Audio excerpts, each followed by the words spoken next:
Welcome to Sri Nyansagar online YouTube channel. To get latest video, please subscribe this channel.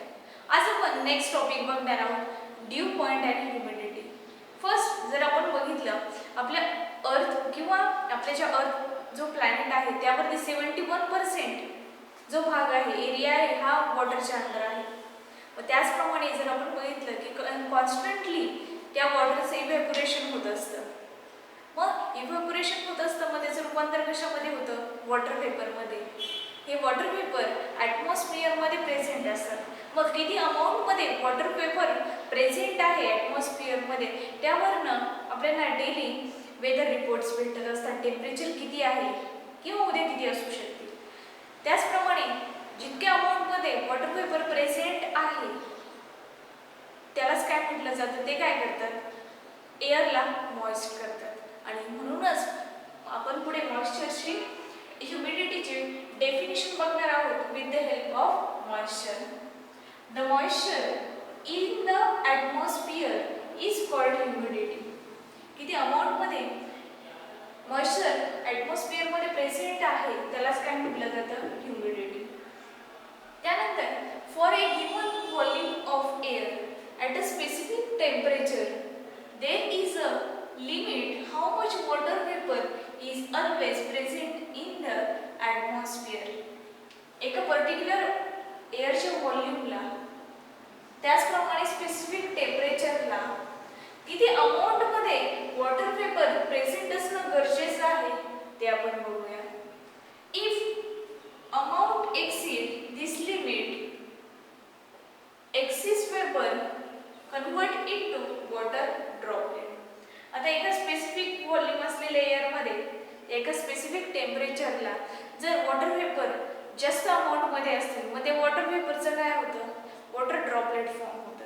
जसं आपण बघतो की जेव्हा विंटर सीझन असतं तेव्हा एक्सेस अमाऊंटमध्ये वॉटर वेपर प्रेझेंट असतं. मग ते वॉटर वेपर आपल्याला मॉर्निंगला ते लीव्सवरती वनस्पती ज्या असतात त्यांच्या झाडं त्यांच्या पानांवरती आपल्याला ते ड्रॉपलेट दिसतात. का तर मग एक्सेस अमाऊंटमध्ये असलेलं वॉटर वेपर हे वॉटर ड्रॉपलेटमध्ये कन्व्हर्ट होतं.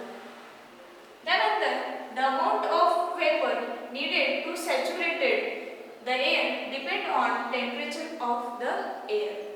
मग आता किती अमाऊंटमध्ये वॉटर वेपर काय गरजेचे आहे कशासाठी? तर ती एअर सॅच्युरेट करण्यासाठी. तर ते कशावर डिपेंड असतं? Temperature of air.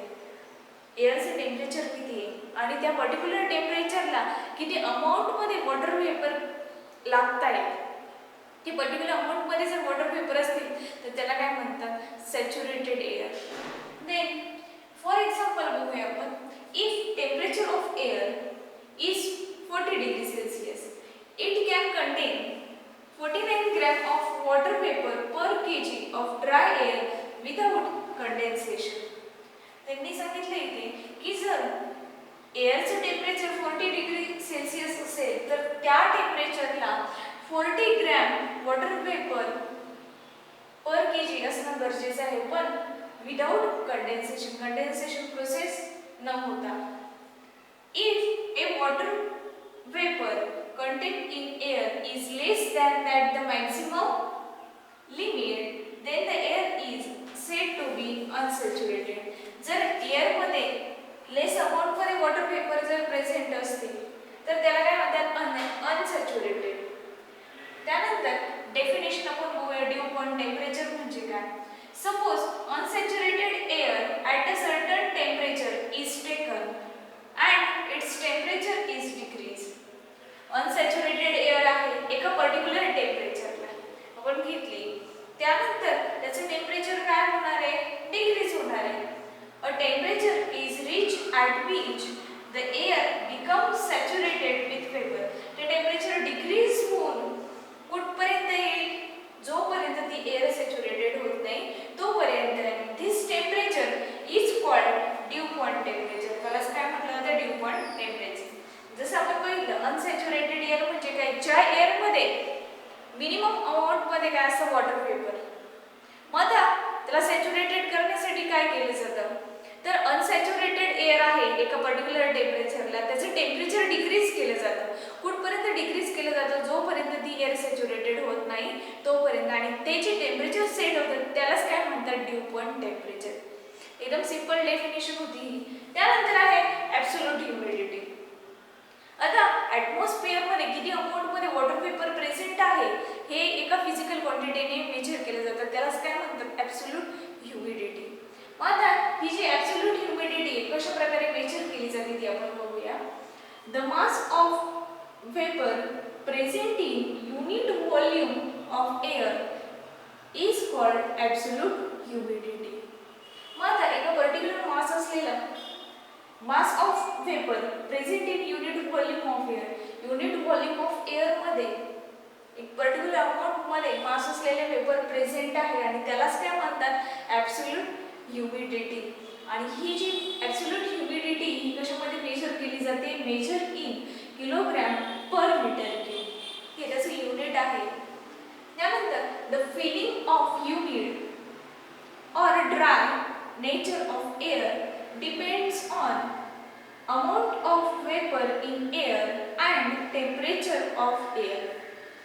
कधी आपल्याला ह्युमिड वाटतं, दमट वाटतं किंवा ड्राय एअर वाटते. हे जे ह्युमिड वाटणं आहे किंवा ड्राय वाटणं आहे नेचर ऑफ एअरचं, हे कशावर डिपेंड आहे, तर त्या एअरमध्ये किती अमाऊंटमध्ये वॉटर वेपर प्रेझेंट आहे यावरती आहे. त्याचप्रमाणे ते एअरचं टेम्परेचर किती आहे यावरतीही ते डिपेंड असतं. देन त्यानंतर पर्सेंटेज रिलेटिव्ह ह्युमिडिटी.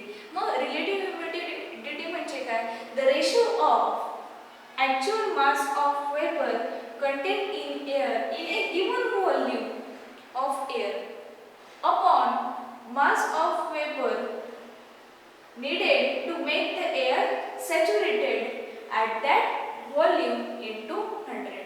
आता पर्सेंटेज म्हणून कशाने मल्टिप्लाय केलेलं असतं, 100. आता जर आपण याचा डिटेल मध्ये बघितलं तर हे काय, ॲक्च्युअल मास ऑफ वेपर, जे वेपर प्रेझेंट आहे एअर मध्ये त्याचा ॲक्च्युअल मास किती आहे आणि त्याचप्रमाणे ते सॅच्युरेटेड बनवण्यासाठी किती अमाऊंट मध्ये अजून वॉटर वेपरची गरज आहे याचा रेशो घेतला आणि त्याला जर 100 ने मल्टिप्लाय केलं तर ती झाली पर्सेंटेज रिलेटिव्ह ह्युमिडिटी. मग त्यावरनं the relative humidity of dew point is 100. Dew पॉइंटची रिलेटिव्ह ह्युमिडिटी किती असते, 100%. Then if the relative humidity is more than 60%, we feel air humid. जर रिलेटिव्ह ह्युमिडिटी ही 60 डिग्री पेक्षा जर जास्त असेल तर तेव्हा एअर काय असते, ह्युमिड.